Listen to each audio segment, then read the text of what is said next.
Hello everyone, আজ আবার চলে এলাম আর একটি সুন্দর রেসিপি আপনাদের সাথে শেয়ার করতে। ফিশ পাতুরি। আশা করি আপনাদের ভালো লাগবে। ভালো লাগলে অবশ্যই like, share, comment and subscribe করে দেবেন চ্যানেলটি। চলুন শুরু করা যাক।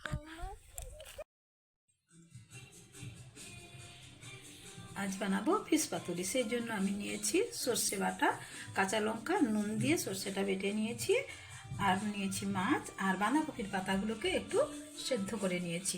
এইবার আমি সর্ষেতে নুন আর হলুদের গুঁড়ো মিশিয়ে বাকি কাজটা করব।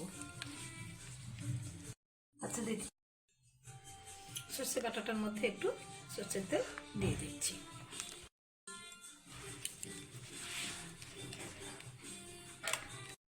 মাছগুলোকে আমি সুন্দর করে বেঁধে নেব।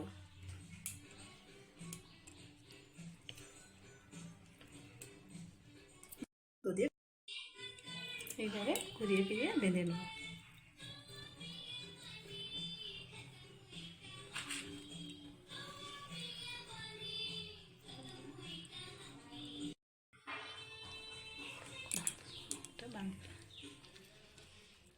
এইভাবে মুড়িয়ে সুতো দিয়ে বেঁধে নেব। মাছগুলো সবকটাই বাঁধা হয়ে গেছে আমার। এবার আমি ফ্রাই প্যানটা দিয়ে দিচ্ছি। এবার একটা একটা করে তুলে দেবো। তেল গরম হয়ে গেছে, এবার আমি একটা একটা করে তুলে দিচ্ছি।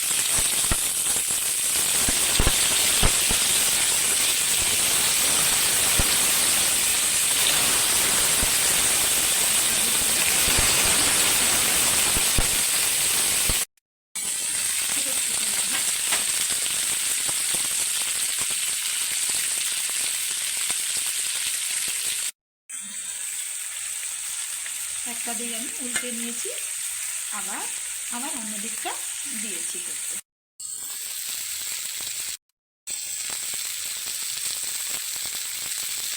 পাতুরি রেডি হয়ে গেছে, এবার আমি নামিয়ে নিচ্ছি।